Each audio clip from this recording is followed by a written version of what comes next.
meus amigos e minhas amigas de todo o Brasil.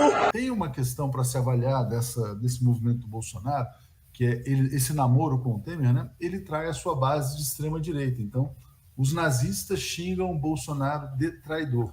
Com isso, eu passo para você dar sequência aí. Foram impressionantes as manifestações de vários bolsonaristas dizendo que foi traição, porque, afinal, as manifestações tiveram muito dinheiro, muita gente foi paga, mas teve gente que saiu de casa, teve que ficar 3, 4 dias, até mais, né? Longe de casa. Alguns foram para Brasília, outros para São Paulo, para participar das manifestações, e o grande objetivo deles era fechar o Supremo e fechar o Congresso, né? Inclusive, há uma das cenas mais insólitas no futuro, quando se estudar esse período, a loucura coletiva que o bolsonarismo promoveu, aquele momento em que os caminhoneiros acampados em Brasília acreditam que o Bolsonaro decretou um estado de sítio, tem um acampamento num galpão fechado, um grande galpão, parece um estacionamento de um shopping, alguma coisa assim, e eles começam a falar, decretou, agora é estado de sítio, acabou. Aí os caras choram, vencemos! E não tinha estado de sítio nenhum, isso virou até piada na internet, as pessoas postando o pé para cima no sítio, dizendo que o único lugar que o estado de sítio que tem é esse aqui, no meio do mato e tal. É um estado de circo, né? Como alguém já disse também. Desculpa pela emoção, mas a nossa luta, a nossa garra, valeu a pena. Ficamos sabendo agora que o presidente da República, Jair Messias Bolsonaro, resolveu agir.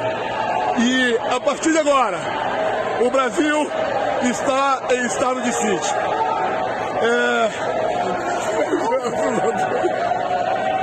Desculpa. Boa noite, meus amigos. Eu estou falando direto aqui de Brasília. O Estado, o Exército, acaba de tomar conta do nosso Brasil. Estamos com o Bolsonaro, acaba de decretar estado de sítio. Agora foi. Agora os caras se foderam. Boa noite, pessoal. Boa noite, pessoal. Estamos aqui direto de Brasília com o meu amigo lá de Lages, veio junto à nossa caravana com o Evaldo, e conseguimos.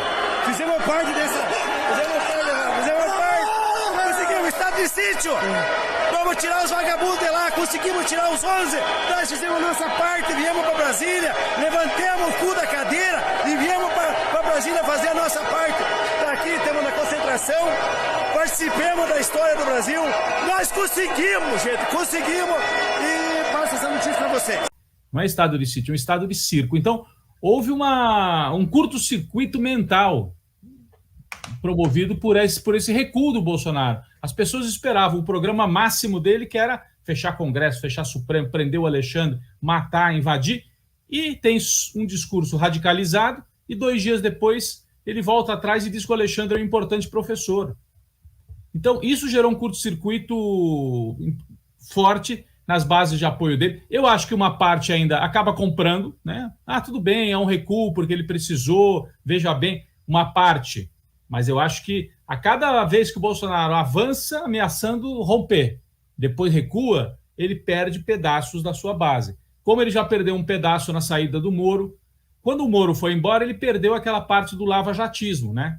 Que a gente viu que não era tão grande assim, que o Bolsonaro continua ainda com capacidade de resistir. Agora ele vai perder essa parte mais radicalizada que acredita no prende, arrebenta, é contra o sistema, etc, etc. Ele perde, pelo menos perde a combatividade desse povo. Então, eu acho que é algo realmente para a gente ficar de olho. Se ele conseguiu, porque na quinta-feira ele estava tentando fazer essa explicação, dar essa volta, né? Não, vocês precisam esperar 3 ou 4 dias para entender o que está acontecendo, etc. Quem acha que sai fortalecido realmente dessa operação, e só teve a ganhar com ela, foi o Temer, o Michel Temer. Inclusive, eu estava vendo a postagem do Mendonça de Barros, né, que é ex-ministro do PSDB, um economista tucano, dizendo: o ex-presidente Temer chegou para almoçar num restaurante hoje em São Paulo e foi aplaudido de pé, renasceu para a política, pelo menos entre a grande elite brasileira. Não sei que restaurante era esse, certamente um restaurante muito caro.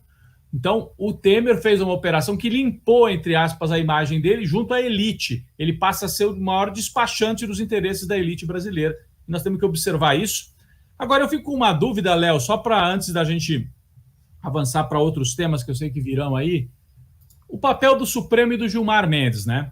o Gilmar Mendes e alguns ministros do Supremo, não o Lewandowski sempre se posicionou de maneira coerente, né?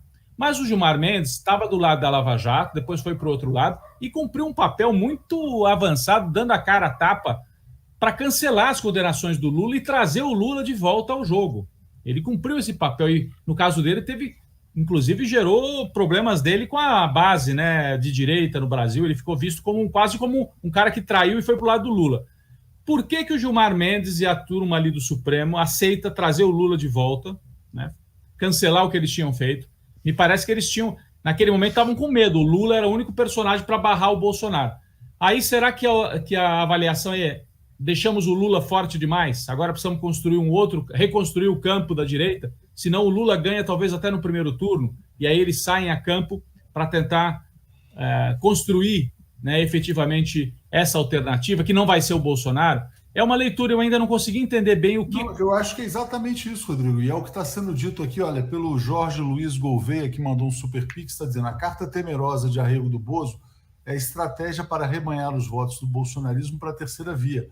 Faz parte do golpe contra o PT, e o Gilmar estaria, então, nessa trama também. Acho que o Gilmar não acredita no Bolsonaro, não, né? Há uma tentativa aí de acalmar os ânimos, né? Porque o país não pode viver com tamanhas turbulências e inseguranças, né? Então eles você viu que o Bolsonaro desapareceu, né? Ele fez a live de quinta-feira, né? Já jogou um tema que eu falei, tá aí outro tema que ele vai jogar para mudar de assunto, né? Que é a questão da pena de morte. Não sei se vocês viram. Não. Ele já fala, porque, por exemplo, tiver que instituir a pena de morte, aí tem que mudar a Constituição. Aí os deputados, ou seja, aí ele já joga esse tema da pena de morte, entendeu? E falando que essa Constituição foi feita pela esquerda, né? Ou seja, ele joga o tempo todo com a morte, inclusive, né? O cara tem uma atração pela morte que eu nunca vi, né? Mas, enfim, eu não acho que o Bolsonaro... Ele tem esse grupo dele, né? E por essa pesquisa também você percebe que esse grupo muito ligado a ele é de 6%, né? 6% são ligados à extrema-direita e ao fascismo, né? E aí tem um grupo maior, inclusive de pessoas que têm interesses no governo, de pessoas, enfim, de tudo quanto é tipo ali. Então, assim, eu acho que há uma sinalização. Acho que eles estão procurando, sim, uma terceira via, né? Mas está muito difícil. E aí você vê o mercado, né? Você conversa com o pessoal do mercado, fala, não, Bolsonaro não dá, tal, mas tem que achar uma terceira via, o PT e o Lula não, né? Mas quando eles falam isso, PT e o Lula não, porque não dá, não sei o que lá, é um discurso também, né, Léo e Rodrigo, que eles fazem meio que para negociar depois o nome deles. Ó, vocês querem acalmar o mercado, é o seguinte, vamos aceitar o Lula, mas o nome tem que ser o fulano, entendeu? A gente já conhece como é que funciona isso. O nome que é no Ministério da Fazenda, você diz assim? Na Fazenda, na economia, ou na... Só um adendo aqui, Florestan. Hoje, falando nisso que você está tocando, tem uma entrevista vergonhosa do Edmar Baixa, dizendo que o Bolsonaro é um risco político e o Lula é um risco para a economia. Talvez ele esteja querendo se oferecer como... Não, olha, escolha o economista tucano que está tudo resolvido. É isso. Então. É isso aí. Então, assim, eu estou lendo dessa maneira, né? Porque eles sabem que praticamente, bom, não vou dizer impossível, mas é muito difícil tirar... O Lula ganha no primeiro turno, né? Então, eles vão ver como é que eles vão conduzir isso,